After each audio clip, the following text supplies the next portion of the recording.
All right, so we know the Jets are looking to end the 5-game losing streak, and they're going to host the Texans in Week 14. But we're going to look at things from the side of the Jets' opponents, who have been a surprise team in the AFC. We're going to do it with the host of Touring the AFC South podcast, Mike Patton, who joins us now. Mike, how's it going? It's going great. How are you? I'm doing good, man. We have connected through social media, so I'm glad to finally connect with you here. It's been a long time coming, and Mike, we're going to start with you just off the top. As somebody who covers the AFC South, are you shocked where the Texans are at 7-5 heading into this week's matchup with the Jets? And can Houston win the AFC South this season? Actually, I was very shocked that the Houston Texans are in the position they are at 7-5. I kind of saw them as a team that would, as the season went on, would kind of grow and get better and things like that. But, right now they're far in the away doing better than a lot of people even thought they would. So, I would say, yeah, they're definitely a team that no one saw and I didn't see doing this well to start off the season. And as far as them winning the AFC South, I mean, anything is definitely possible, but you also have 2 games against the Tennessee Titans that are on their schedule, and the Jaguars, who lead the division by 1 game, have the Browns and the Baltimore Ravens up in back-to-back games, and 1 game versus the Titans. But they have the tougher schedule versus what Houston has, so it's definitely possible that the Texans could win the AFC South.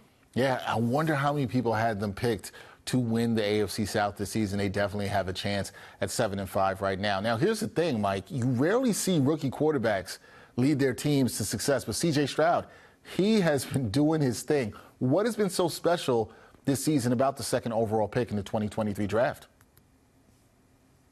What's been so special for him is he's valued the football, of course, with the 20 touchdowns and 5 interceptions. Also, a thing about him is he's made people around him better. I mean, Nico Collins, his 3rd year in the league, he's set to eclipse 1,000 yards and has more yards receiving this year than he had in the first 2 years combined.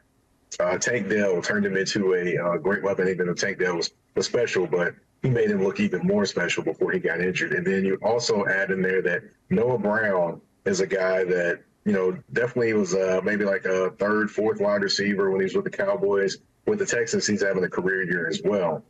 And along with the ability to make people better around him and value the football, he also is a leader. If you listen to him talk, listen to the things he says, he speaks like someone who is leading a team and a quarterback who is supremely confident in his team and his teammates and what their plan is, and confident that he can be the guy to lead them where they want to go.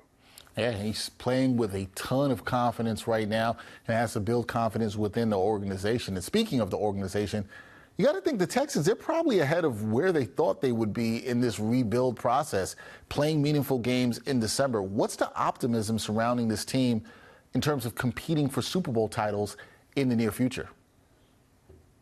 Well, I will say this. The optimism first comes with they're actually winning ball games, because the last couple of years it was pretty rough. They wanted to fire Nick Caserio, and with reason. But now they're winning games, and the optimism has definitely gone from can we win games to can we make the playoffs? Can we win the AFC South? And ultimately, it's probably going to go with can they win the Super Bowl? And DeMeco Ryan has definitely instituted a lot of confidence and a lot of passion, and not only the team but in the community in regards to this team. And, I would say the plan would probably be within the next 3 to 5 years to actually win the Super Bowl.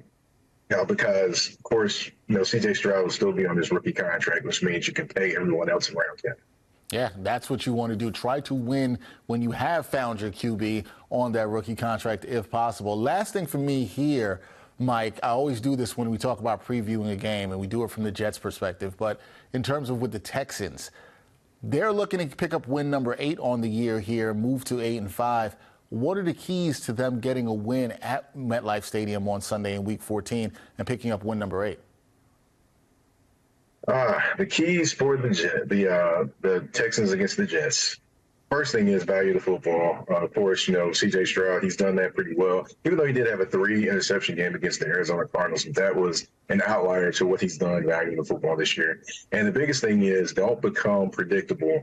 Against the Jets defense, you don't want to do that. because, of course, you start dropping back past the football, they're going to pressure you, they're going to make some things happen. So Devin Singletary, running back, he used to play for the Buffalo Bills, which I'm pretty sure the Jets are familiar with.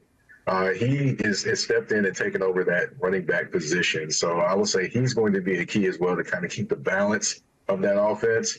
And defensively, I would say keep them on their toes. I mean, the Texans have done zone blitzes, they've done zone, they've done man-to-man, all those different things. And, of course, Jonathan Grenard, who's leading in sacks with 8, and he's a guy that they definitely have to watch out for. Getting pressure on the quarterback, making Zach Wilson uncomfortable is going to throw off a lot of the offense, along with stopping the running game and making the game be in Zach Wilson's hands. That's going to be key for a win for the Houston Texans. All right, we'll see how that all plays out. Week 14, Texans visiting the Jets here at MetLife Stadium.